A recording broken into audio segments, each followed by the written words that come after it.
또 그가 맏아들을 이끌어 세상에 다시 들어오게 하실 때 하나님의 모든 천사들은 그에게 경배할지어다 말씀하시며 아멘.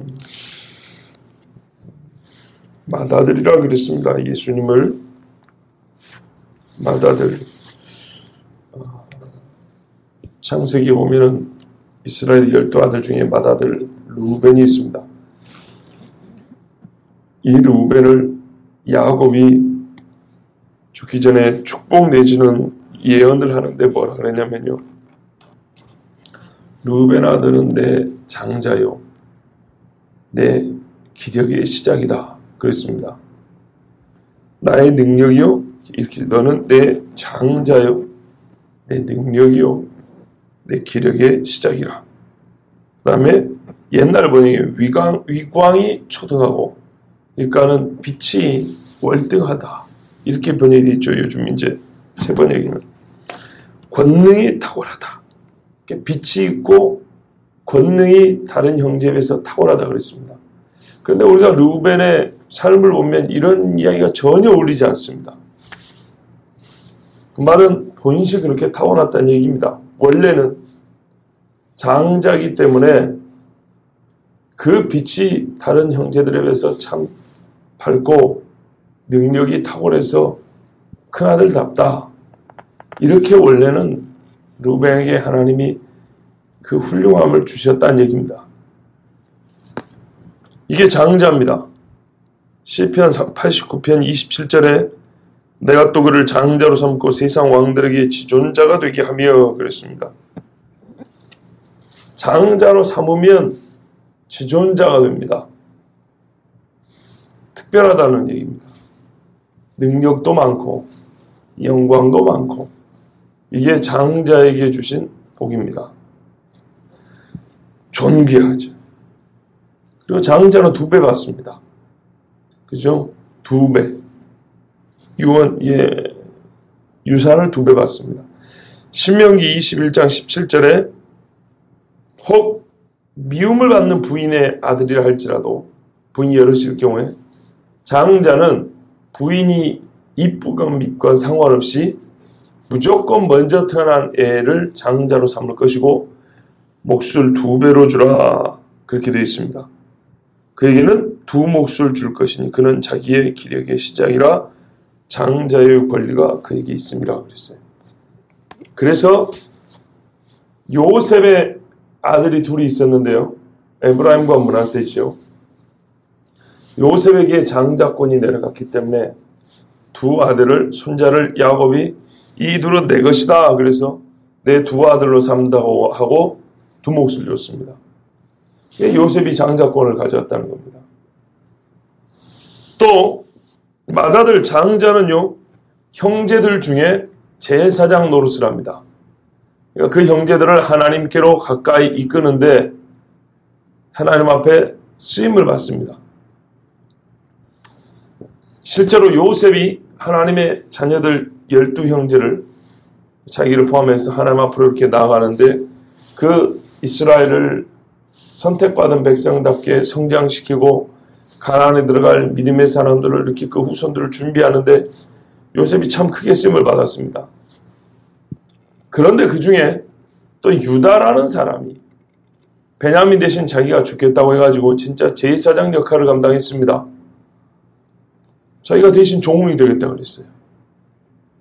그래서 아버지 야곱이 유다를 복줄 때 유다야 너는 형제 중에 찬송이 될 것이고 홀이 너희서 떠나지 아니하리인데 실로가 오기까지, 그러니까는 메시아가 올 때까지 네가 네 형제들 중에 왕 노릇한다 그랬어요. 그러면 유다도 장자 노릇한 거냐? 그렇습니다. 유다도 장자의 역할을 했습니다. 그래서 말하면 장자의 권한이 르우벤은 작은 어머니하고 통관해갖고 박탈, 그 다음에 둘째 시몬과 셋째 레위는 세겜성해갖고 피 흘려서 박탈, 넷째 유다는 처음에 인생 초기에는 별 볼 일 없었지만 넷째였고 나중에 베냐민을 살리고 자기가 종이 되겠다 하는 대속의 죽음을 자청한 사람이기 때문에 예수님의 메시아의 예표로 이 사람이 장자권을 받게 되었다 그랬습니다. 그런데 요셉은 말이에요. 어째서 그 사람은 장자의 권리를 받게 됐냐?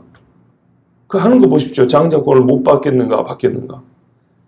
그래서 요셉과 유다가 공이 둘 다 예수님을 예표하는데 유다는 오실 메시아, 즉 형제를 위하여 피 흘려 대속의 죽음을 당하실 메시아, 구분하자면 초림의 메시아를 예표하는 사람이 유다고, 뭐 그런다고 재림의 예수를 예표하지 않는다 그런 뜻은 또 아니에요.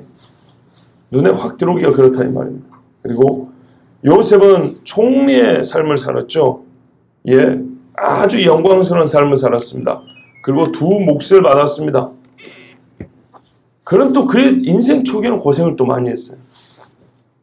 그래서 예수님의 초림 때 예표를 하면서도 동시에 재림의 예수님을 예표하는 그런 사람이 또 요셉이기도 합니다. 공의 성경에는 이 두 사람이 둘 다 예수님을 예표한다고 되어 있고요. 두 사람이 르우벤이 가져야 될 장자의 권한을 나눠서 이렇게 가진 걸로 되어 있습니다. 요셉은 두 몫으로, 유다는 그 영광과 능력으로, 예, 그렇게 되어 있습니다.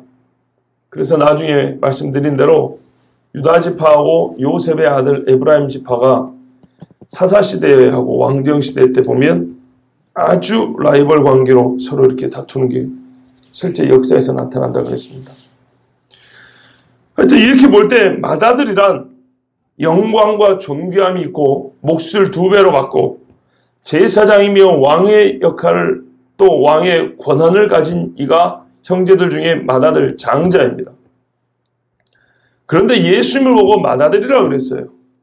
그렇다는 말은 실제로 예수님이 모든 하나님의 자녀들 중에 먼저 나신 이유, 일단은 출생을 먼저 해야 됩니다.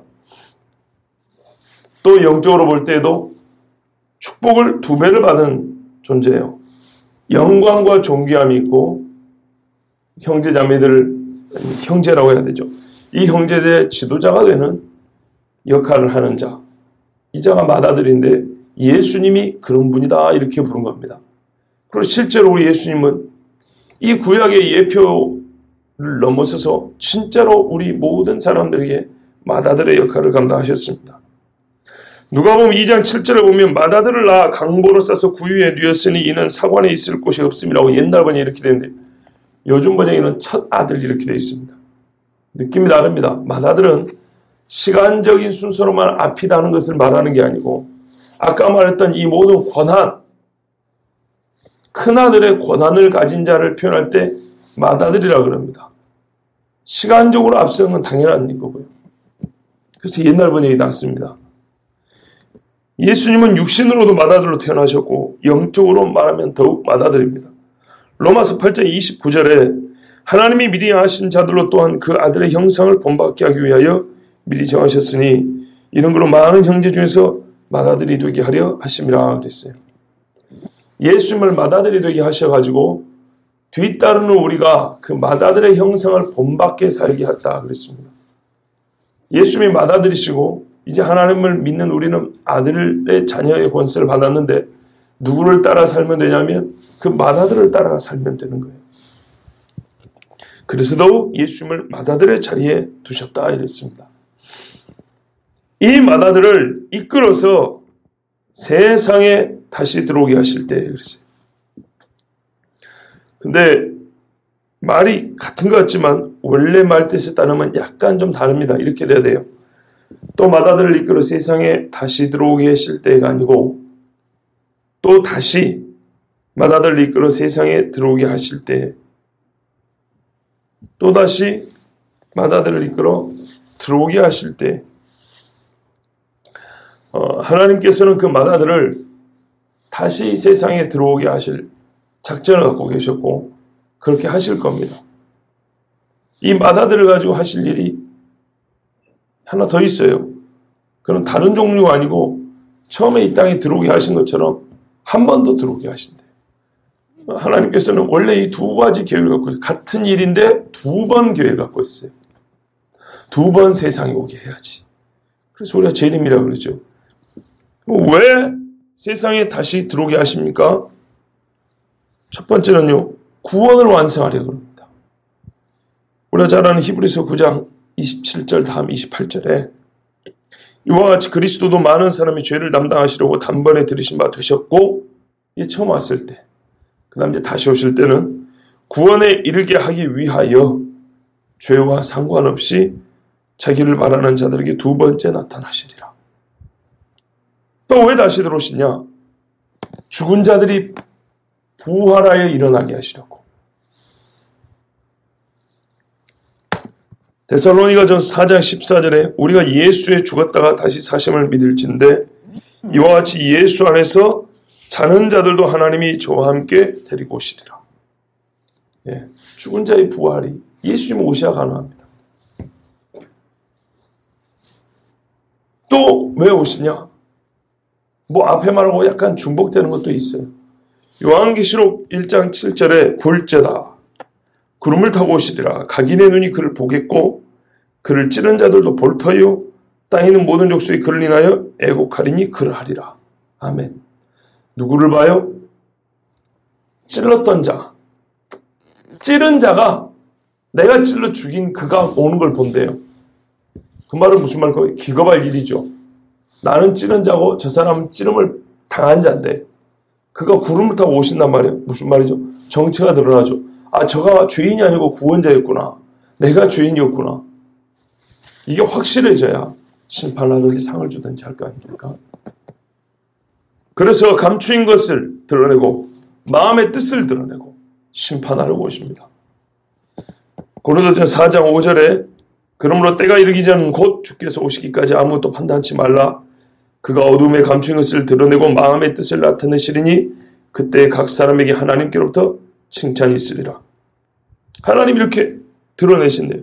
시편 96편 13절에 그가 임하시되 땅을 심판하러 임하실 것입니다. 그가 의로 세계를 심판하시며 그의 진실하심으로 백성을 심판하시리로다. 이 심판 이야기는 많이 있죠. 우리가 잘 아는 대로 오른쪽에 있는 자들과 왼쪽에 있는 자들, 양과 염소의 나눔. 그렇죠. 또 왜 오시냐? 보상하여 갚아주시려고, 상급을 주려고 오십니다.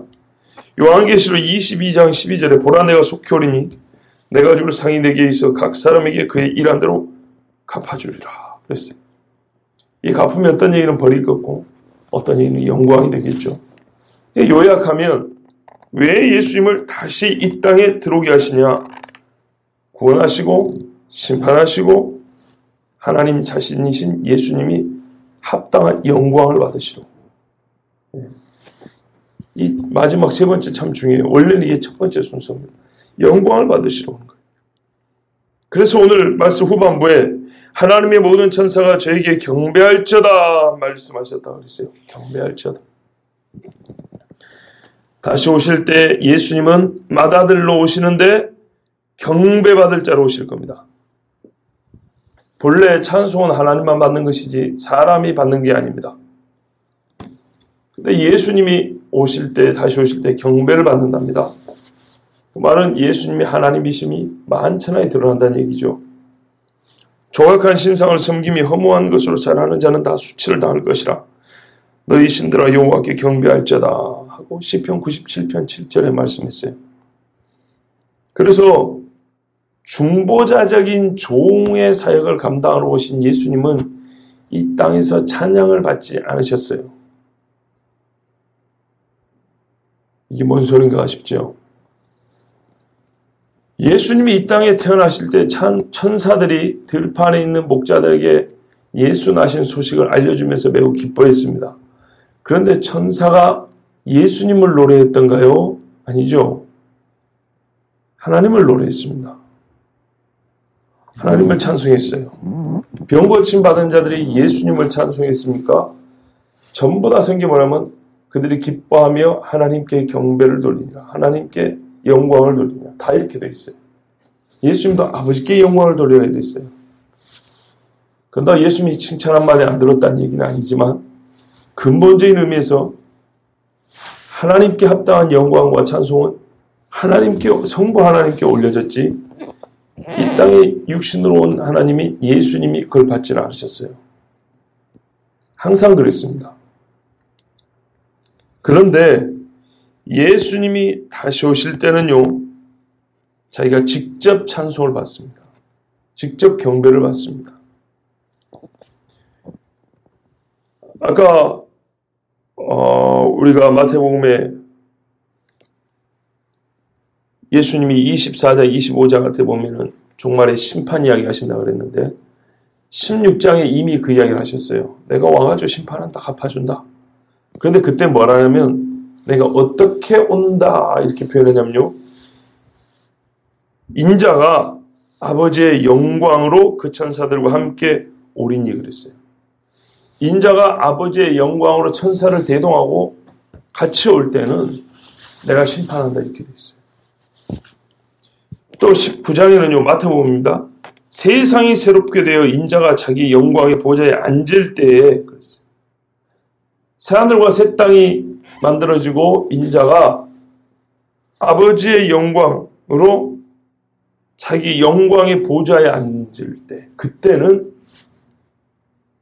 너희도 제자들도 12지파를 12보좌에 앉아서 다스릴 것이다 그랬어요. 갚아준다 그랬죠. 그래서 벌 받을 자에게는 벌로, 상 받을 자에게는 상으로. 언제요? 똑같이 인자가 영광으로 올 때, 영광의 보좌로 올 때. 그러니까 예수님이 다시 오실 때는 오늘 히브리서 말씀대로 하나님이 뭐라냐면 모든 천사야 저에게 경배하라 이렇게 명령을 내리고 실제로 예수님이 영광을 받고 경배를 받으며 오신다는 겁니다. 그 심판하실 때 12보좌에 앉아 제자들과 함께 심판하실 때 그 일이 실제화될 때 천상에서는 무슨 소리가 들렸냐면요. 요한계시록 5장에 이런 말씀이 있어요. 내가 또 보고 들음에 보좌와 생물들과 장로들을 둘러선 많은 천사의 음성이 있으니 그 수가 만만이요 천천이라. 그 천사들이 큰 음성으로 이르되 죽임을 당하신 어린 양은 능력과 부와 지혜와 힘과 존귀와 영광과 찬송을 받으시기에 합당하도다. 내가 또 들으니 하늘 위에와 땅 위에와 땅 아래와 바다 위에와 또 그 가운데 모든 피조물이 이르되 아까는 천사와 이제는 피조물이 이르되 보좌에 앉으신 이와 어린 양에게 찬송과 존귀와 영광과 권능을 세세토록 돌릴지어다. 하니 내 생물이 이르되 아멘하고 장로들은 엎드려 경배하더라. 아멘. 누구에게요? 어린 양이신 예수 그리스도, 맏아들이신 예수 그리스도, 만주의 주여 만왕의 왕이요 심판자가 되신 예수 그리스도에게 찬송과 경배와 존귀와 영광을 올려드립니다. 큰 소리. 저와 여러분이 다시 오실 주님을 기다리는 자들인 줄 믿습니다. 그런데 여러분요, 이 예수님 다시 오실 때 예수 그리스도를 믿고 이 땅에 살아가는 사람들에게는 안식으로 갚으시는 것이 하나님의 공의가 그랬습니다. 우리 집 오실 때 우리가 안식을 주실 것이고 상도 주실 것이고 잘했다 칭찬도 하실 겁니다. 그런데 이 상을 받아서 좋고 칭찬을 들어서 너무너무 행복하고 참 감개무량할 텐데 나 같은 죄인에게 이 큰 구원과 상을 주시다냐고 너무너무 감사할 텐데 그 전에 내가 보지 않고 믿었던 예수님이 수많은 천사들과 함께 구름을 타고 내려오신 그 장면,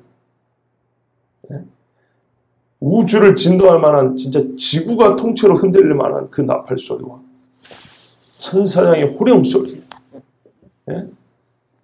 진짜 별이 흔들리는 이 막 소리를 들으면서 예수님이 감히 사람이 눈으로 볼 수 없는 빛 가운데 내려오시는 그 모습을 보는 자체가 사람이 형언할 수 없는, 어떻게 표현할 수 없는, 정말 거의 정신을 잃고도 남을 정도의 기쁨과 감격이며 정말 그 영광스러운 장면이 아니겠습니까?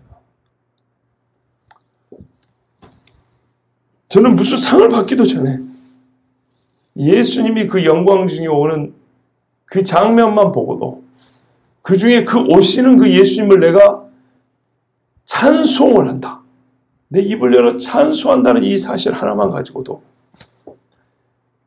물론 참 상이 너무 감사하지만서도 상을 못 받아도 아무 서운함이 없을 정도로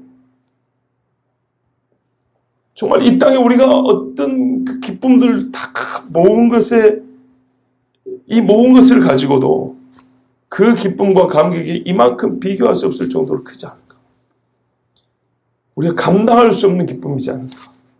예수님 오시는 그 광경만 보고도 그 자리에 내가 서서 그 수많은 천사들과 함께 우리 주님을 경배하고 엎드릴 수 있다는 사실, 할렐루야하고 이 한마디 노래할 수 있다는 사실에 얼마나 크고 놀라운 그 감격, 기쁨을 맛볼 수 있을까?